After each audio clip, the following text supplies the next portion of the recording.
Hey, so today we are going to talk about open sentences for your homework. And I figured it would probably be a little bit tough today, so I'm going to go ahead and walk you through the first couple problems. I'm pretty positive you guys can handle these. I just want to make sure that you've got a little bit of a tutorial to help you tonight. So let's take a look at the first one. We're writing true or false if the number sentence is true and F if the number sentence is false. So 35 equals 7 times 5. Well, let's first do the math. I'm going to model my thinking. 7 times 5. Well, I know that means that there are 7 groups of 5. So I'm going to count up on my 5s because that's an easy one.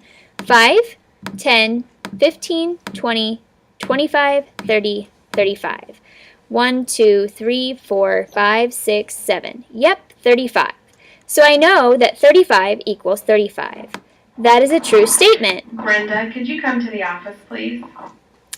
Next, I'll look at number 2. Now I have to just figure out if my alligator mouth is actually correct. 43 is greater than 34. I'm going to go ahead and let you guys figure that out. But you decide if there's a hungry alligator getting ready to eat some birds, would he choose the island with 43 birds or the island with 34? The next one, number 3, we have to decide, but we've got to do math first. So remember to do your addition and then decide if it's greater than or less than. Next, we have a problem with a parentheses in it. Remember we talked about parentheses have to be done first. And we remember this because we did our little acronym that says PEMDAS, or please excuse my dear Aunt Sally.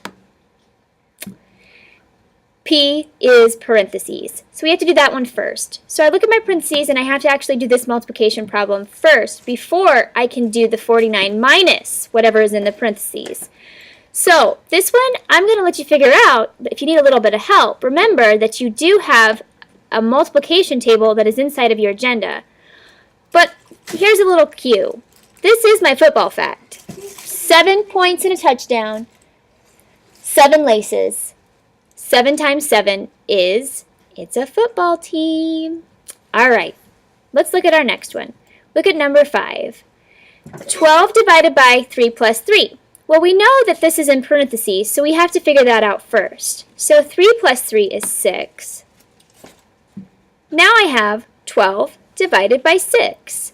Well, I know that really this is just asking what 6 times this number would equal 12. So I know it's 6 times 2. 2 times 6 equals 12. So I know 12 divided by 6 will equal 2.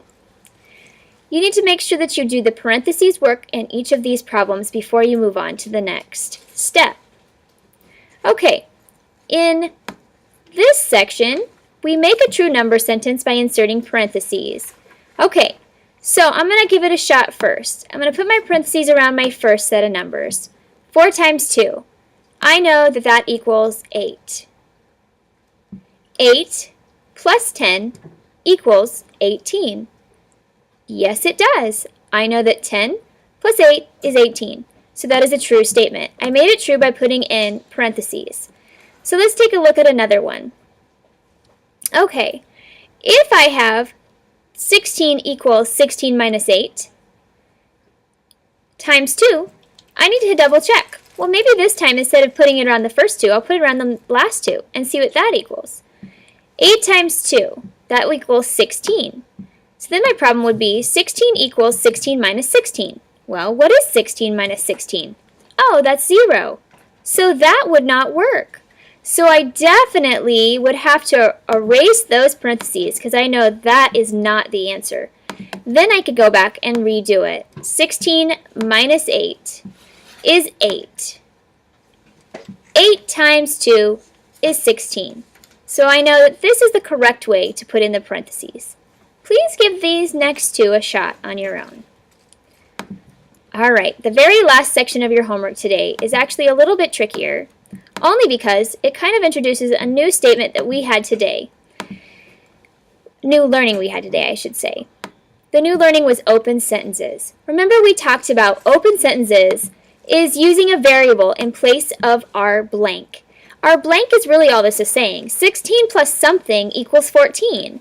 Well, if we were to do the math and say count up from 6 to 14, 7, 8, 9, 10, 11, 12, 13, 14. I know that I made this many hops. 1, 2, 3, 4, 5, and 6. So I know that if I'm going from 6, I'd have to count up from 6 to 14. 1, 2, 3, 4, 5, 6, 7, 8. So I know I've counted up 8. So that's my solution. But I don't think that counting up will work every single time because the numbers could get much larger. So I know that in order to figure out a number sentence, I can always look at the opposite of my sign. Let's take this problem for instance. 12 plus x equals 32. Well, I know that the opposite of addition is subtraction. So if I take 32 minus 12, it will give me my x. So I'm going to subtract 12 from both sides. So that over here, all I have left is an x. Okay? And that equals 32 minus 12, which is 20. So my new number sentence will look like this. 12 plus x, which we figured out is 20, right? X equals 20. So 12 plus, oops, we got a little better plus sign. 20 equals 32.